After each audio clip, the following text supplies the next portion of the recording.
morning. Thanks for having me, Ryan, Chamber. I want to talk about EPA's new ozone proposal. The timing is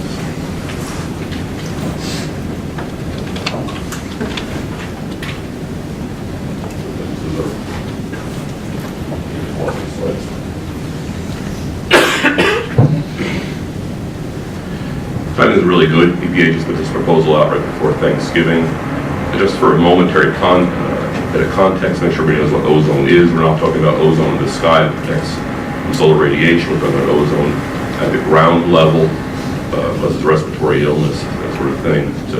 It's not typically emitted directly. It's a contaminant that's formed from VOCs and emissions primarily.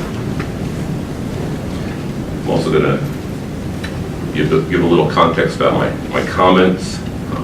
I started out working with environmental groups, very interested in environmental issues. I now primarily work with industry, but I work with industry that I think likes to deal with environmental issues. I moved to Utah about 5 years ago with a small family of small kids, primarily because of air quality issues, which I care about a lot. I'm not anti-regulation. I like EPA and I like regulations. I think this particular regulation, however, makes not a lot of sense. Yes. Okay. Thank you.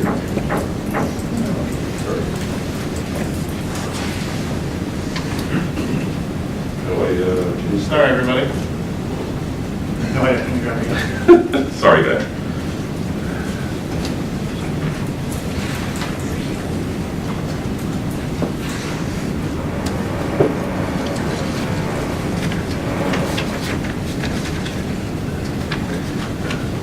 All right. So, ozone levels have been going down nationwide, which is a good thing. Ozone is not particularly good for you, incredible ozone.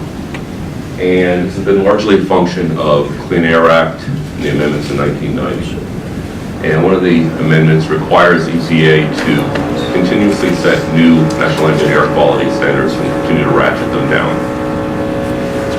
It's reflective here, but in fact, at this point, you're looking at most of the country now being below the current standard. Sorry. Okay. Interestingly, so you see the average trend of white is below the current national standard, and everybody expects that to continue to go down, even without this regulation. Everybody expects ozone levels to continue to improve. And there's a real question. Well, there's no question that the improvements that have happened so far have been beneficial for human health. There's a real question what happens past that graph there. And I want to sort of illustrate some of this.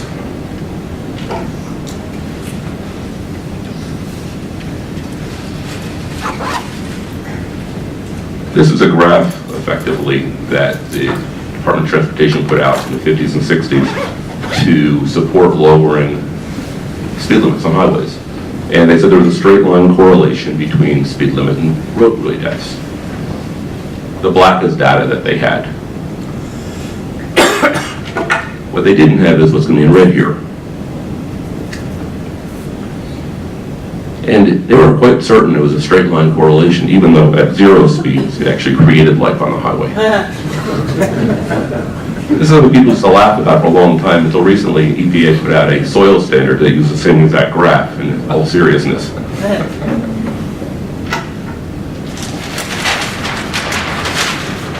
There's a real problem with assuming straight line correlations and assuming you know the data where you don't actually have data.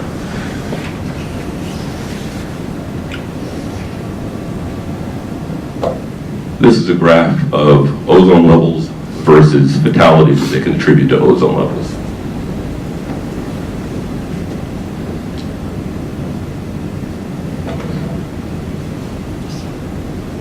The current standard is at 75 parts per billion.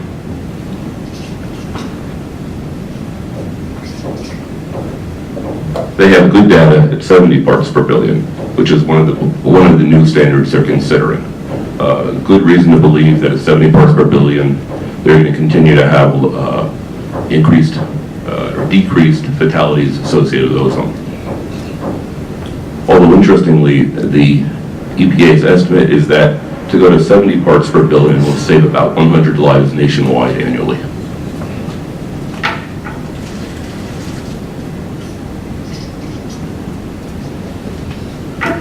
At 65 parts per billion, they've got good medical data for some period between 70 and 65. You can see that the area of the country that would be impacted by a standard 65 parts per billion is fairly extensive and includes virtually all of Utah, for instance.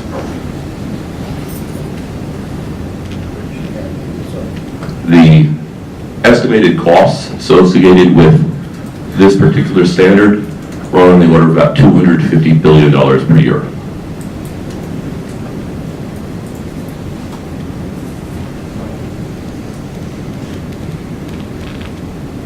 At 60 parts per billion standard, which is also on the table.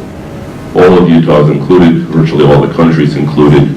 There are a couple areas up in Montana and North Dakota that aren't, and there are a couple areas in Maine. If you look at where the EPA has monitors, it's most likely that they just don't have monitors there, and if they did, those areas would be included too. EPA in its proposal, 626 pages, pretty much conceded that they don't know this data. They just assume it's a straight line.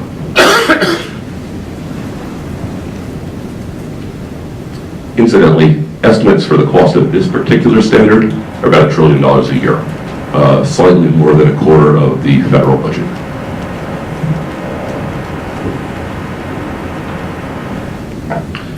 Wayne was talking about the impact of the PM 2.5 SIP, which has been significant on business in terms of trying to account for it, significant for the DAQ to try to account for it.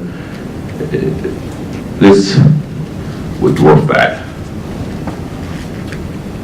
You can see the levels, the orange in the northern part of Utah, they're talking 40 to 50% reduction in NOx emissions in those counties at 60 parts per billion.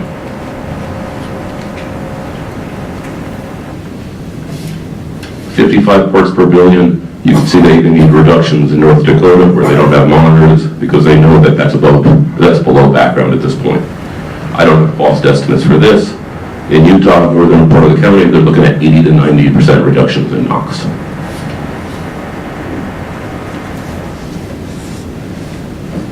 Now, the proposed reg suggests 65 parts per billion, and that might be where they come out. Their documentation talks about the range from 55 to 70. They can fall in any of those places. There's no guarantee that 65 is where they're going to be. As I said, they have health data for 70 parts per billion. The way the Clean Air Act is drafted, they probably have to do something. They probably have to do this under current law at the very least. They don't have to do this, and they certainly don't have to do that. In terms of what can be done, it strikes me, I'm not speaking on behalf of the chamber at the moment, but a bad idea to put in place a regulation on really pretty limited data, where the costs are so high and the impacts are so low. At 65 parts per billion, EPA estimates 600 lives saved nationwide, and it costs about $1 trillion a year. At $250 billion per year. At 60 parts per billion with savings of an additional 100 lives or 700 lives total for a cost of $1 trillion a year. There's a public comment period.